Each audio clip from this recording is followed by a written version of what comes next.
Que vamos a dedicar esta horita de los lunes a, a la Biblia, a estudiar algún tema de la Biblia. Ya muchos de ustedes han hecho el curso del Nuevo Testamento, de Antiguo Testamento, hemos hecho la eclesiología, la mariología, hemos hecho temas de sacramentología, hemos hecho muchos cursos, pero estamos pensando. ¿Qué tal si hacemos temas de la Biblia interesantes, profundos, que podamos trabajar en cada uno de estos encuentros y que sea bien sintético y a la vez interesante, obviamente, eh, pero sintetizarlos en la hora de la Biblia, en esa horita que vamos a dedicar cada lunes a la Biblia, para que ya nadie diga como que, yo no tengo tiempo porque es mucho tiempo y tal. No, es una horita a la semana nada más que vamos a dedicar a la Biblia y lo vamos a hacer como ya hay muchos temas que nosotros hemos visto proféticos, hicimos el Apocalipsis, diferentes temas, vamos a dedicar en específico algunos temas bíblicos importantes que nos van a ayudar a nosotros también a abrir esa perspectiva que ya habíamos comenzado a profundizar. Cada lunes voy a traerles un tema diferente, cada lunes vamos a trabajar un tema de la Biblia en especial también podemos hacerlo no solamente de la Biblia, sino también de toda la doctrina católica. Pero bien, vamos a comenzar con un tema bíblico el día de hoy y es lo que se hace referencia a lo que es María en la Biblia. Ese es el tema que les traigo yo. Yo sé que les va a gustar mucho a ustedes porque hay muchos que están interesados en este tema y que de hecho han profundizado algunos. Yo sé que muchos de ustedes rezan el rosario diariamente. Yo sé que muchos de ustedes son fervientes marianos, pertenecen a grupos marianos.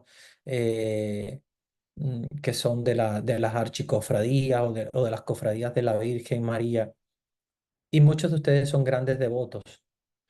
El día 8 de septiembre, o sea, precisamente, pues una semana atrás,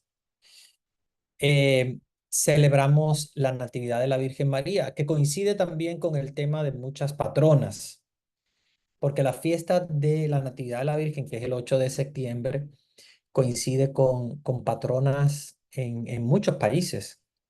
En muchos países se celebra la Natividad de la Virgen con el nombre de la patrona porque ese día lo dedicaron. Pongamos, nosotros en Cuba tenemos la Virgen de la Caridad del Cobre, que se celebra el 8 de septiembre, que es la Natividad de la Virgen. Y así también en muchos lugares celebra la fiesta patronal de la Virgen el 8 de septiembre, conmemorizando esto de la Natividad. Y de ahí es donde viene la tradición hermosa de celebrar a la Virgen María el día de su nacimiento, de su natividad. Eh, Vamos entonces, a propósito de eso, a trabajar el tema de María en la Biblia. Eh, Nos encontramos muchas veces con hermanos evangélicos que generalmente quieren ocultar la presencia de la Virgen María, siempre por aquello de que la Virgen María no es Dios y tal, lo cual nosotros lo tenemos súper claro, pero ellos muchas veces no lo tienen muy claro. Para nosotros, la Virgen María es quién es. O sea, es la madre de Jesús, es la escogida por Dios, es la fidelísima hija del Padre, eh, escogida por el Padre, fecundada por el Espíritu Santo. Por eso le llamamos también esposa del Espíritu Santo, porque de ahí, de esa unión de María con el Espíritu Santo, sale pues este regalo hermoso del Redentor, Jesucristo.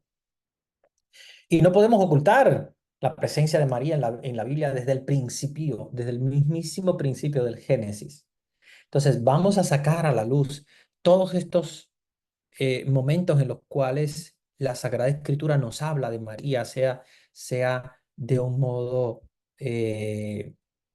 digamos, explícito o implícito, pero que está presente en la Sagrada Escritura, para que nosotros cada vez más seamos más marianos, porque eh, el Padre ha querido escoger a María y prepararla con un especial don, ¿verdad? Que es ese don de la maternidad, para ser no solo madre de Jesús, sino madre también de todos los cristianos, madre de los apóstoles, madre de los santos. Y de ahí, pues todos esos nombres, ¿verdad? Que nosotros queremos colocarle a María por su especial don de la maternidad. Y no porque ella lo haya escogido, ella simplemente dijo que sí, ella simplemente aceptó, ella no eligió, ella no buscó absolutamente nada. Y esto es lo más hermoso que tiene la Mariología, que no nos encontramos ante una persona que quisiera buscar de alguna manera un puesto o buscar ser importante. Ella simplemente aceptó, sí, hágase en mí según tu voluntad. No sé lo que está pasando, pero entiendo que es algo bueno, pues. Y entonces por eso ella dice sí. María se inserta en la historia de la salvación desde el inicio de la creación. Ustedes saben que ya desde el principio, cuando Dios crea el mundo, acuérdense que Dios crea el mundo con un objetivo. Y el objetivo de crear el mundo es precisamente para, de alguna manera, ofrecer el mundo a su Hijo Jesús. Es como un regalo eh, a Jesús, que existe desde siempre. Acuérdense que Jesús está desde siempre y para siempre. Y su misión es la misión redentora, por lo tanto, el Padre crea para que el Hijo redima. Entonces es un regalo el mundo con toda una perfección grandísima, pero que Dios mismo sabe que esa perfección hermosa del mundo no va a ser nunca, ni siquiera mínimamente igual a la perfección que es Él, que es Dios, y por lo tanto sabe que va a existir una pizca de concupiscencia, ¿verdad? Como le llamamos nosotros en teología, la concupiscencia, que es esa pequeña parte donde el mundo se inclina hacia el mal, ¿ok? ¿Por qué? Porque obviamente no es perfecto. La única perfección absoluta es Dios. Entonces, todo lo que Dios crea va a ser siempre, siempre imperfecto en el sentido de que está por debajo de su perfección. Y por más que nosotros queramos ensalzar la perfección del mundo, dentro de esa perfección va a haber siempre una pequeña imperfección. ¿Ya? Cuando yo digo, el mundo ha sido creado por Dios, nunca va a ser igual a Dios. Tiene la perfección de Dios porque Dios lo hace perfecto, todo, como los animales comen de las plantas, pero a la vez cuando mueren sirven de pasto a las plantas, como los hombres se alimentan de los animales de las plantas. Y todo es una perfección que tú ves en el mundo hermosa, pero dentro de esa perfección siempre va a haber una pequeña imperfección. ¿Por qué? Porque si fuera totalmente perfecto sería Dios. Y obviamente el mundo no es Dios, es una creación de Dios. Entonces, Dios sabe, porque es omnisciente y lo conoce todo, que esa pequeña imperfección va a ser siempre como la piedra en el zapato, que va siempre de alguna manera u otra a crear una concupiscencia, una pequeña inclinación al mal. ¿Ya? Acuérdense que el mal no existe ni Dios crea el mal. El mal forma parte de esa imperfección, que al no ser Dios, siempre, de alguna manera u otra, va a ser imperfecto. Entonces, en esa imperfección, Dios sabe que hay una concupiscencia que se va a acercar al mal y por lo tanto necesita un redentor. Y ese redentor es el mismo Dios, en este caso Jesús, que es el redentor universal. Pero Jesús viene a través de una figura que ya Dios la tenía pensada. Ya Dios lo había reparado desde antes de la creación del mundo. quien vendría a ser el canal, el puente entre Dios y los hombres. O sea, Dios viene al mundo y tú dices, ¿por qué Dios no colocó a Jesús en un pesebre de la nada, así, se hizo carne? ¿Podía haberlo hecho? Pues claro, si Dios creó todo el mundo, ¿cómo no va a hacerse carne en un niño nacido pues en un pesebre ahí al lado de unos animales, pero sin nadie, sin madre ni padres ni nadie por allí, pues que alguien los recoja y listo? No, Dios dice, no es esa la metodología. Dios pensó otra metodología, que es la metodología del puente. Por eso es que María siempre se le llama puente, porque es el puente entre Dios y los hombres. Es como digamos así, como el eslabón que enlaza a Dios con los hombres. Claro, cuando ya Dios pensaba en María, la pensó como el puente, ¿verdad? Que llevaría a Dios a los hombres, al mundo. Entonces tiene que tener de uno y del otro. Por eso es que tiene de hombre como ser humano, pero tiene esa parte de Dios que es el ser inmaculada. Cuando nosotros decimos que María es inmaculada, que María no conoció la corrupción del sepulcro, es porque María ha estado como de alguna manera u otra como abrazada completamente de Dios y preparada completamente de Dios al punto de ser ese puente, de venir completamente de Dios, pero con la humanidad de un ser humano que nació de su mamá, de su papá, normal, ¿verdad? Entonces vean qué hermosura, ¿no? Como ese puente entre Dios y los hombres tiene de Dios y tiene de los hombres. A mí me encanta siempre verlo así de esa manera. María viene de Dios porque es inmaculada, porque es totalmente santa, porque es totalmente pura y es hombre, o sea, es ser humano, porque nace de un padre y de una madre. Sin pecado original ella, obviamente, por eso la llamamos inmaculada. No podría tener pecado el seno de la persona que llevaría a Dios. ¿Por qué? Ustedes se preguntan, ¿por qué el seno virginal de María no pudo haber conocido el pecado? Porque lo que Dios toca, Dios lo redime. Entonces, fíjense qué absurdo podría ser, como a veces creen algunos hermanos evangélicos que dicen, no, pues una mujer cualquiera y pecador y pues y tal. No, no pudo, porque de hecho no podía Dios nacer en un vientre de pecado, porque lo que Dios toca, o sea, donde Dios está, es como un agua, como un cloro, digamos así, como que de alguna manera u otra, donde Él está, no puede haber corrupción, no puede haber impureza. Entonces, obvio que si Dios va a hacer que su hijo entre en el seno virginal de María, tiene que ser completamente virgen, completamente puro, porque si no, de lo contrario, no puede ser morada de Dios, porque acuérdense que Dios mismo es el Redentor, Él está viniendo a perdonar el pecado, está viniendo a traernos la salvación, no puede traer pecado. O sea, es incongruente hacerlo de esa manera. Entonces, por eso es que ya desde el principio, desde el Antiguo Testamento, se nos habla de María en el Antiguo Testamento. Ya desde el principio, eh, el mismo Antiguo Testamento nos habla de María. Vamos a ver, por ejemplo, el Génesis 3:15. ¿Ok? Que es el primer libro de la Biblia, el Génesis. ¿Qué nos dice Génesis 3, capítulo 3, versículo 15? Enemistad pondré entre ti y la mujer, entre tu linaje y su linaje.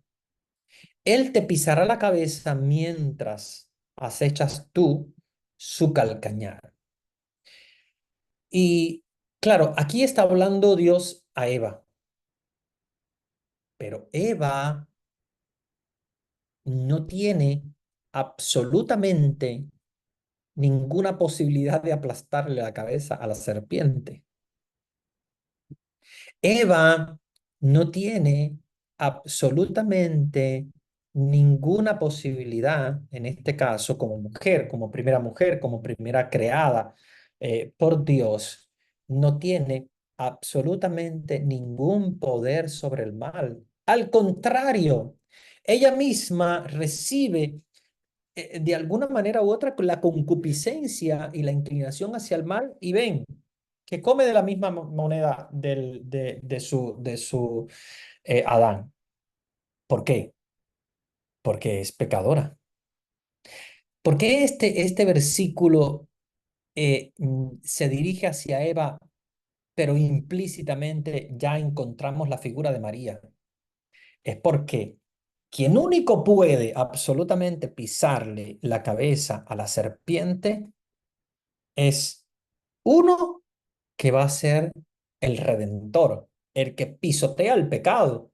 Entonces, no tendría sentido que fuese solamente hacia Eva, porque ninguno de los descendientes de Eva puede pisotear la cabeza a la serpiente. Al contrario, es la misma serpiente la que va a seducir a la humanidad. Sin embargo, aquí implícitamente en ese versículo del 3:15, Génesis 3:15, ya se nos aparece la figura de María. Es la mujer que da descendencia, es la mujer que da la única descendencia que puede pisotear la cabeza del mal, que es Jesús, obviamente. Y claro, nos está hablando de un linaje, es un linaje humano, estamos entendiendo que está coloquialmente hablando con Eva, pero nosotros encontramos implícitamente ya la presencia de María, porque ojo, que de Eva no puede absolutamente salir una redención. ¿Por qué? Porque ella no puede redimirse a sí misma. Ella es pecadora, ella necesita redención. Toda Todos los nacidos de Adán y Eva nacen con el pecado original, por lo tanto, todos van a nacer necesitados de la redención y nadie de ellos puede pisotear la cabeza a la serpiente, porque nadie de ellos puede absolutamente pisotear al mal a no ser el redentor. Y el redentor solamente puede venir de un linaje puro, si no, de lo contrario, vendría con pecado original. O sea, ¿qué sentido tendría un vientre impuro darnos a luz a algo tan sumamente puro? No tendría absolutamente, desde el punto de vista teológico, ningún sentido. Dios prepara ese vientre puro para que nos dé entonces un redentor que purifica absolutamente toda la humanidad y que puede y que es capaz de pisotear la cabeza de la serpiente, o sea, en este caso, el mal. Es interesante, ¿verdad? Cómo ya María aparece implícitamente. Es una lucecita pequeñita, obviamente. Acuérdense que la Biblia nos va hablando y tiene una sabiduría increíble dentro. No nos está hablando explícitamente, sino podríamos decir, ok, sí, pues Eva, la descendencia de Eva, pues ese linaje tendrá problemas, enemistades, etcétera. Él pisoteará la cabeza, pero nosotros tenemos ya desde ese momento el sentido mesiánico. Ya Dios está preparando el Salvador. Y obviamente esa mujer, ¿verdad? Que de alguna manera simboliza María, eh, puede ser capaz de pisotear o de aplastar, como dice la Biblia Vulgata, aplastar la cabeza de la serpiente. Algunos teólogos dicen que es Eva en sentido literal, pero a la vez es María en sentido pleno y profundo. Eh, Miren Isaías 7:14. Isaías 7:14 dice, una doncella está encinta y va a dar a luz un hijo y le pondrá por nombre Emmanuel. Isaías utiliza precisamente una palabra, una expresión hebrea que es alma para referirse a la madre de Emmanuel. esa traducción. Algunos ponen doncella, algunos ponen la joven, una virgen. Y esa palabra que, bueno, algunos traducen como doncella, como virgen, como joven, se está refiriendo precisamente a María. eh, y Mateo, en el capítulo 1 versículo 22 ya nos está indicando que esa profecía se va a cumplir en la concepción virginal de Jesús. Luego la cita también Lucas utilizando eh, el mismo, el mismo adjetivo. Y, y como tal, se nos habla de esta virgen, de esta doncella que da a luz al Salvador, preparada por Dios como doncella, como virgen. De hecho, Isaías lo dice Miqueas, am, hablando de la redención, o sea, del nacimiento del Redentor, y utilizan precisamente mm, este término interesante como almaj, como doncella, como virgen, preparada por Dios. O sea, no es cualquier mujer, es una mujer preparada por Dios. Y si buscamos, ¿verdad? Los textos bíblicos que nos hablan de María siempre nos va a dar a entender que es una mujer pura. En ningún momento en la Biblia hemos encontrado versículos que nos hablen de algún tipo de impureza en María. Nos habla de una pureza totalmente, porque si Dios ha llegado allí, es porque Dios ha preparado su morada y Dios mismo la ha revestido completamente de su divinidad. Entonces, obviamente María es completamente pura, completamente preparada por Dios. Y nosotros no podemos pensar en algo diferente porque si no contradice totalmente lo que es la divinidad de Dios. Caería completamente la divinidad de Dios si vamos a decir que Dios nació en un vientre impuro o que Dios no es capaz de preparar y de condicionar el lugar donde Él moró, donde Él vivió, donde Él nació, donde Él creció. Sería que Dios no es capaz. Entonces, para los evangélicos que piensan que no es así de esa manera, le están restando importancia a Dios. Ellos piensan que le están restando a María, pero en realidad le están restando importancia a Dios porque consideran a Dios que no es capaz de hacerlo. Entonces, textos eminentemente mariológicos que podemos nosotros ver son esos textos de Génesis 3:15, Isaías 7:14, podemos mirarlo también, que ya del cual les había hablado. Vamos a buscar Isaías 7:14 para que lo leamos y busquemos también la importancia del sentido, ¿verdad? Mariológico de este texto. Dice eh, Isaías 7:14, o sea, capítulo 7, versículo 14 dice, pues bien, el Señor mismo nos va a dar una señal. He aquí una doncella, como le decía, que habla de esa palabra doncella, en algunos lugares lo traducen como virgen o como joven, está encinta y va a dar a luz un hijo y le va a poner por nombre Emmanuel. O sea que es la prefiguración de Jesús que nace de María Virgen. Pero vamos a buscar también Miqueas, eh, cuando se nos habla Miqueas en el capítulo 5 versículo 2 nos dice Miqueas capítulo 5 versículo 2. Por eso él los abandonará hasta el tiempo en que dé a luz la que ha de dar a luz. Entonces el resto de sus hermanos volverá a los hijos de Israel. O sea que ya aquí también vemos no solamente en Génesis, Isaías, sino también en Miqueas, vamos a ver la presencia de María en el Antiguo Testamento.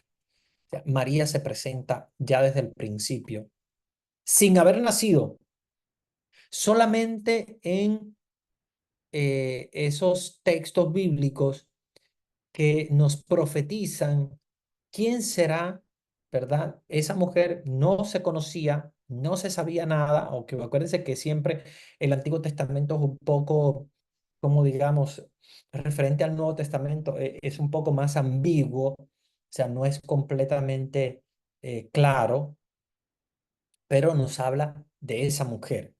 Es una mujer que va a dar a luz, ¿ya? Y obviamente, como dice el versículo 3 que él entonces volverá a los hijos de Israel, o sea, es el proceso de la redención. Él se alzará y pastoreará con el poder de Yahvé, con la majestad del nombre de Yahvé su Dios. Se asentarán bien, porque entonces se hará él grande hasta los confines de la tierra. O sea, nos está hablando de María, que va a ser la mujer que va a dar a luz aquel que va a redimir a la humanidad. Y por lo tanto ya la tenemos presente desde el Antiguo Testamento. Y aún así nosotros lo ratificamos en el Nuevo Testamento. Por ejemplo, busquemos Mateo, capítulo 1 versículo 22. Vamos a empezar desde el versículo 21. Dará a luz un hijo y le pondrás por nombre Jesús, porque él salvará a su pueblo de sus pecados. Dice, todo esto sucedió para que se cumpliese el oráculo del Señor por medio del profeta. He aquí, la Virgen concebirá, dará a luz un hijo, le pondrá por nombre Emmanuel, que traducido significa Dios con nosotros. O sea, la misma profecía que nosotros estábamos viendo en Isaías 7:14, la vamos a ver ya hecha realidad en el momento de la anunciación, descrito por Mateo. Y es por eso que nosotros tenemos que tener la conciencia de que María ha sido ya prefigurada desde el Antiguo Testamento. Isaías 7:14 nos habla y nos lo dice específicamente. Ella ahí esa virgen está encinta, va a dar a luz un hijo y le va a poner por nombre Emmanuel. Y viene el ángel y le repite lo mismo para que se cumplan las escrituras. Y eso es lo que te ha tocado. Eso es lo que escucha María en medio de una confusión muy grande, porque obviamente es una confusión el momento en el cual ella recibe esa cantidad de mensajes sin entenderlo, pero son claros. Vamos a ver que en el Antiguo Testamento sigue haciéndose presente María, no solamente en estos textos que conocemos bastante bien, sino otros. Por ejemplo, hoy les traigo Jeremías 31:22. Vamos a ver el profeta Jeremías en el capítulo 31, versículo 22. Entonces, Jeremías 31, en el versículo 22 nos dice, ¿hasta cuándo darás rodeos, oh díscola muchacha? Pues ha creado Yahvé una novedad en la tierra. La mujer ronda al varón.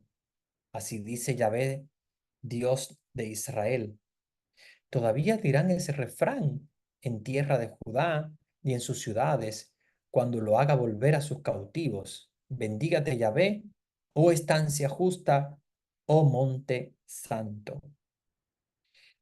Eh, Vamos al versículo 21 anterior para que vean qué interesante cuando Jeremías dice, plántate hitos, ponte jalones de ruta, presta atención a la calzada, al camino que anduviste, vuelve, Virgen de Israel, vuelve a estas ciudades. O sea, que ya de por sí la aclamación de María como virgen no viene solamente de un profeta, sino que viene de varias citas del Antiguo Testamento. Incluso también cuando se nos habla en el Salmo 45, eh, y el Salmo 45 nos habla también de María.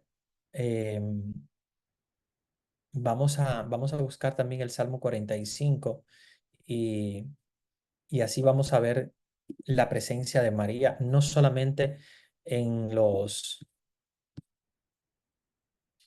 en algunos, ¿verdad? De los profetas, sino también en los mismos, eh, en los mismos salmos. Fíjense el Salmo 45 versículo 10. Hijas de reyes, hay entre tus preferidas a tu diestra una reina con el oro de Ofir. Escucha, hija, mira, pon atento el oído, olvida tu pueblo y la casa de tu padre, y el rey se prendará de tu belleza. Él es tu señor, póstrate ante él, hija de Tiro con presentes, y los más ricos pueblos recrearán tu semblante. Toda espléndida, la hija del rey va dentro con vestidos de oro recamados, con sus brocados, él la lleva ante el rey.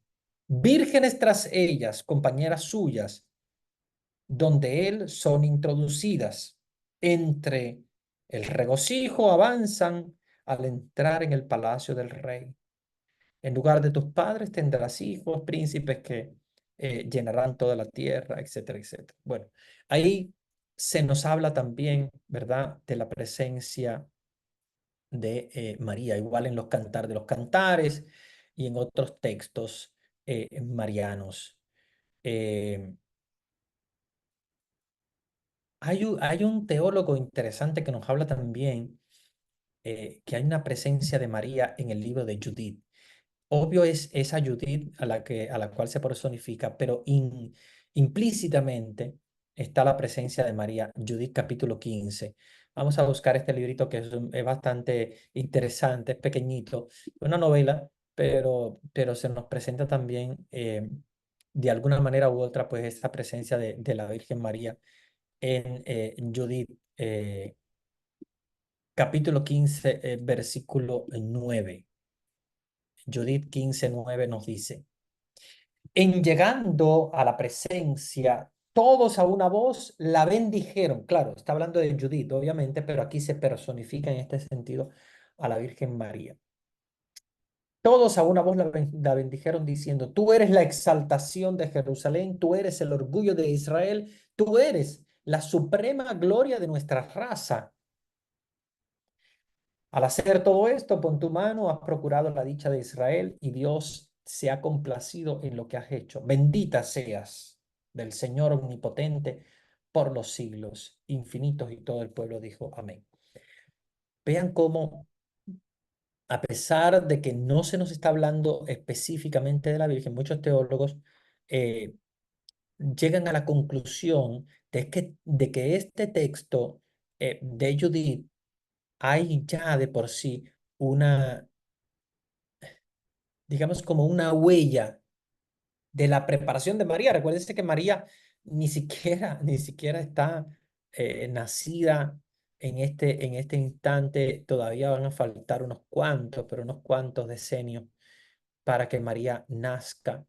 Sin embargo, ya de alguna manera u otra los profetas y los escritores bíblicos han querido darnos esas, esas marcas de la presencia de María.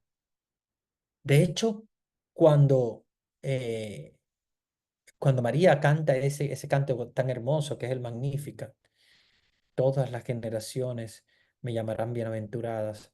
Vean este texto, tú eres la exaltación de Jerusalén, tú eres el orgullo de Israel, tú eres la gloria de nuestra raza. Y ahí se está personificando a María, que va a llegar a ser la Judith perfecta, mucho más allá de lo que hizo la Judith del Antiguo Testamento. María va a ser la exaltación de Jerusalén porque va a ser la madre del Salvador, va a ser el orgullo de todo Israel porque de ella va a salir el Salvador y la gloria de la raza humana, porque es la única en toda la raza humana que va a nacer sin pecado original, completamente preparada para la acción de Dios en ella, como le llama el ángel, la quejaritomene, o sea, la llena de gracia. Eh, Son pocos textos, obviamente no estamos hablando de, de que María se va a presentar completamente en el Antiguo Testamento porque ni siquiera está nacida. De hecho, el mismo Jesús tampoco aparece en el Antiguo Testamento tal y como nosotros lo vemos en el Nuevo Testamento. Son solamente algunos textos bíblicos que nos ayudan a entender, ¿verdad?, la presencia ya o la preparación del Mesías. Y en esos textos vemos también lo que es la presencia de María en el Antiguo Testamento. Eh, hay otros. Por ejemplo, hay uno de Proverbios 8 que también es muy interesante y hay otros también en Eclesiástico 24:11 que también son bastante eh, interesantes. Vamos a ver ese de Proverbios que algunos autores bíblicos am, eh, nos han hecho reflexionar, ¿verdad?, sobre esa presencia de María en el Antiguo Testamento. Eh, Proverbios 8:12. Yo la sabiduría habito con la prudencia y he inventado la ciencia de la reflexión. La soberbia y la arrogancia y el camino malo y la boca torcida yo aborrezco. Míos son el consejo y la habilidad. Yo soy la inteligencia, mía es la fuerza. Por mí los reyes reinan y los magistrados administran la justicia. Por mí los príncipes gobiernan y los magnates, todos los jueces juntos. Yo amo a los que me aman y los que me buscan me encontrarán. Conmigo está la riqueza y la gloria, la fortuna sólida y la justicia. Mejor es mi fruto que el oro puro, y mi renta mejor que la plata crisolada. O sea, nos está hablando de la sabiduría, pero obviamente implícitamente está la presencia de María, que podría hablar también en ese tono, ¿verdad? Como habla la sabiduría, con mucho más entereza, con mucho más fuerza. Por lo tanto, internamente dentro de esos versículos está la presencia de María. El Eclesiástico 24:11, etcétera, etcétera, ¿ok? María aparece en el Antiguo Testamento, pero no como en el Nuevo Testamento.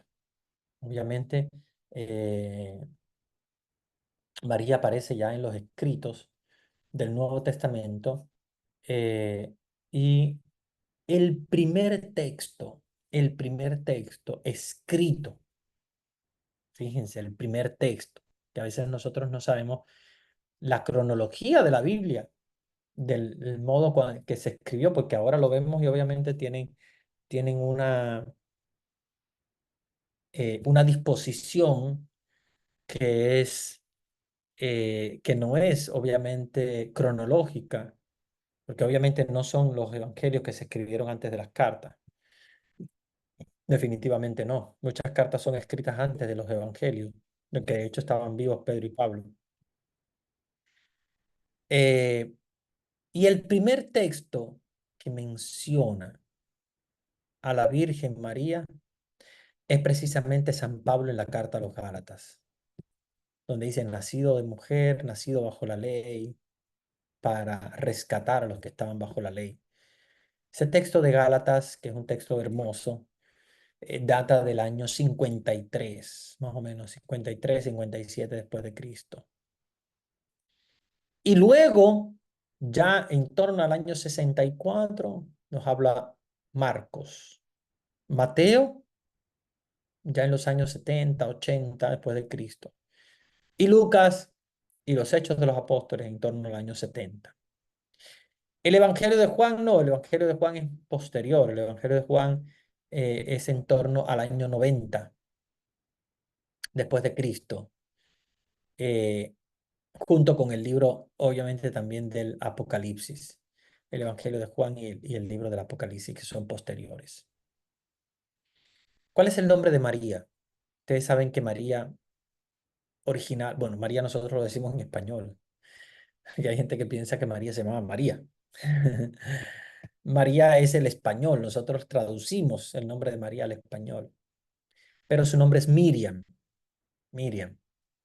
No sé, bueno, seguramente ustedes algunos lo conocerán, algunos tal vez se habrán, se habrán como enterado hoy, como que, wow, ¿cómo es? Yo siempre pensé que se llamaba María.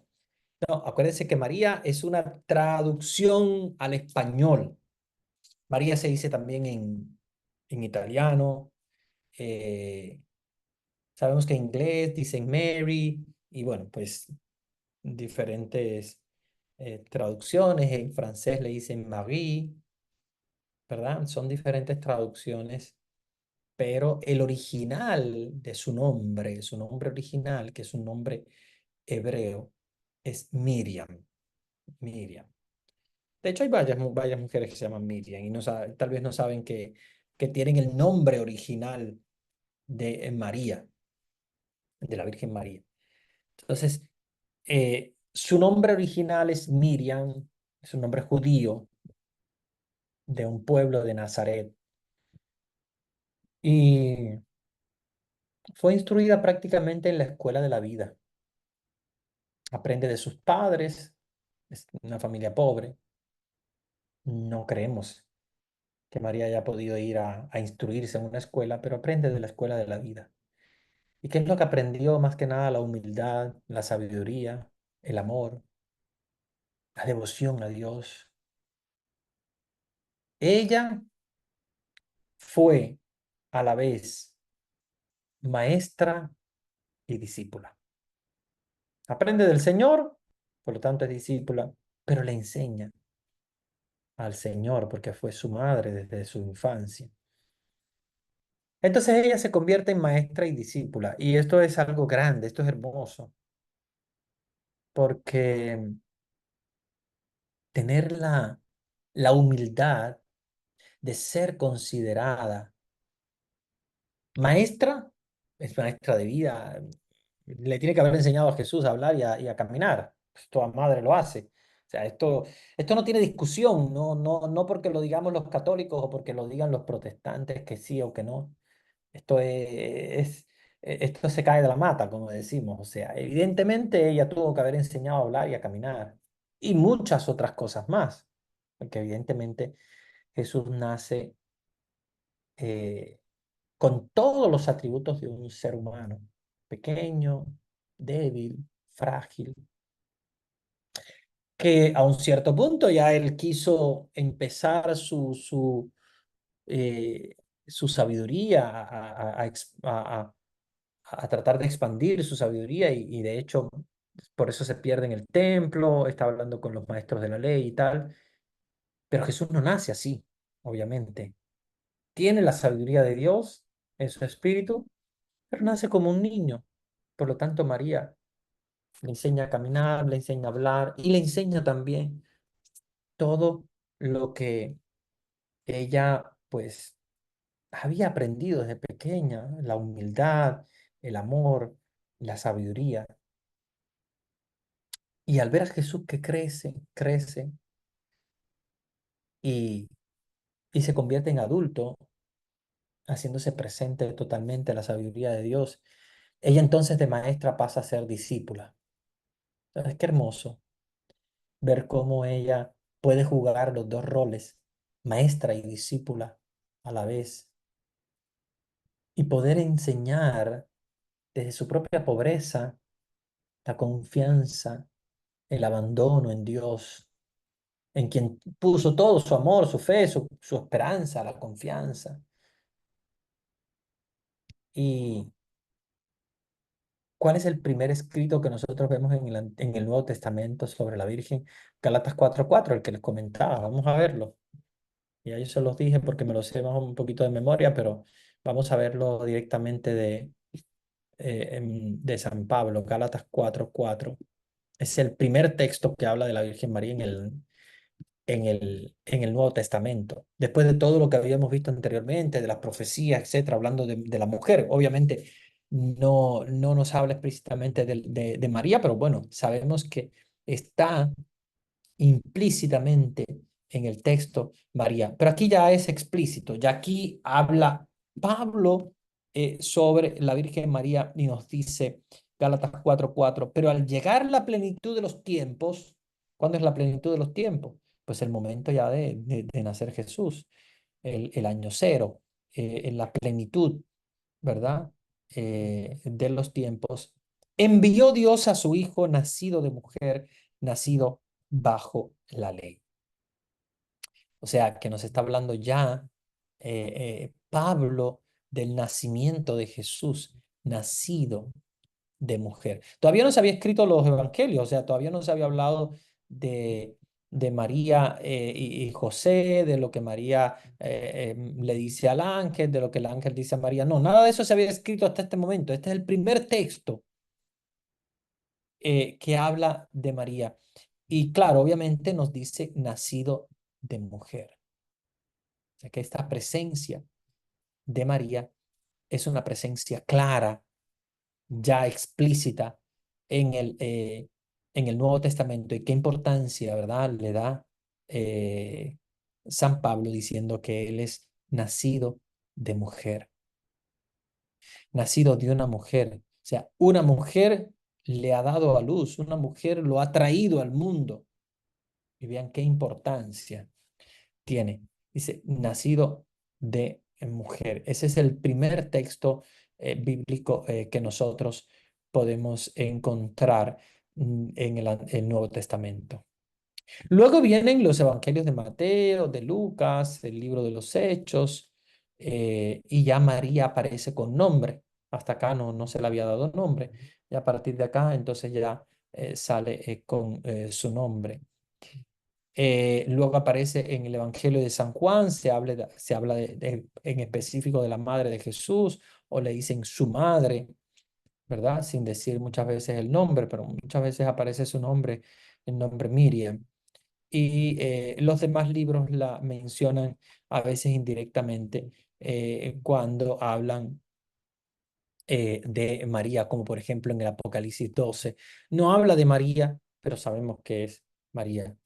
En la genealogía, Mateo 1:16, Lucas 6:23, la concepción virginal en Lucas 1:26, la visitación, el Magnífica, que es Lucas capítulo 2, el nacimiento, que lo reflejan Mateo y Lucas, la presentación del templo, que es más específica de Lucas, la huida y el regreso de Egipto, que nos los narra Mateo, y ya con la relación con familiares de Jesús y discípulos en Marcos 3:35, 6:1 al 3, Mateo 12:46-50, vuelve Mateo 13:53, Lucas 8 y Lucas 4 y Lucas 22.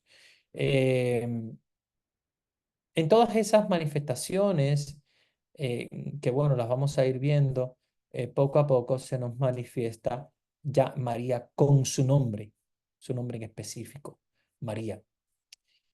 Eh, yo quiero dejar los evangelios para el próximo encuentro, porque quiero volver a tocar este tema de la presencia de María en la Sagrada Escritura. Pero no quiero irme sin dejarles de decir algo muy importante. Eh, si nosotros católicos, nos diéramos cuenta, ¿verdad?, qué importancia tan grande puede tener para la vida del cristiano y para la misma vida de Jesús, la presencia de María, no haríamos muchas veces caso a estos eh, provocadores, digo yo, que porque muchas veces son, ¿verdad?, provocadores más que nada, que hablan sobre sobre la Virgen María y que nos hablan obviamente de un modo positivo. Nosotros tenemos que darnos cuenta qué importancia tan grande tiene la Virgen María en la presencia del Padre, del Hijo y del Espíritu Santo. La presencia de Dios Padre como Creador, la presencia de Dios Hijo como el Redentor que viene en el seno virginal de María y el Espíritu Santo fecundador de la Virgen María al hacer el trabajo él completo en la Virgen María, preservándola del pecado original y considerarla o sea, y fecundarla de por sí eh, mm, con la acción de su espíritu, o sea, la acción del espíritu para ser considerada pues la madre del Señor. Entonces, eso nosotros debemos tenerlo presente. Desde el Antiguo Testamento ya se nos está anunciando la Virgen María. No es ella la más importante, obviamente, eso sí lo entendemos nosotros los católicos.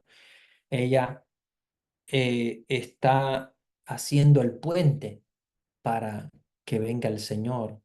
Ella hace presente a Jesús en la historia, lo hace presente, acepta la voluntad del Señor. No es ella, digamos, el centro. El centro es Jesús, eso lo sabemos, pero no podemos dejar de ver la importancia tan grande que tiene la Virgen María en la humanidad, la presencia que tiene en nosotros los creyentes, la presencia que tiene en el mismo Jesús, que básicamente toda su infancia, toda su adolescencia pasó junto a ella. Todo lo que pudo ella aprender de Jesús y todo lo que pudo Jesús aprender de ella. Bueno, yo les voy a dar la bendición. Espero que podamos seguir profundizando este tema. El tema de la Virgen María, todavía nos queda mucho, obviamente, sobre este tema. Y vamos a ir así, trabajando temas diferentes cada lunes. Este tema nos va a durar varios lunes porque obviamente, o por lo menos dos como mínimo, porque es un tema bastante amplio y no nos queda tiempo para hacerlo en uno solo. Pero vamos a ir trabajando esos temas importantes de la Sagrada Escritura que nos ayudan a nosotros los católicos también a entender de la Sagrada Escritura, no solamente dejarla como algo simplemente de los evangélicos que andan, como decimos nosotros, ¿verdad? Una Biblia bajo el brazo. También nosotros los católicos podemos aprender de la Biblia, también nosotros los católicos podemos eh, entender toda nuestra doctrina católica a la luz de la Sagrada Escritura porque no está en lo absoluto divorciada de la Biblia, sino al contrario, viene de la Biblia nuestra doctrina católica. El Señor esté con ustedes. Con tu espíritu. Y la bendición de Dios Todopoderoso, Padre, Hijo y Espíritu Santo, descienda sobre ustedes y la que acompañe siempre.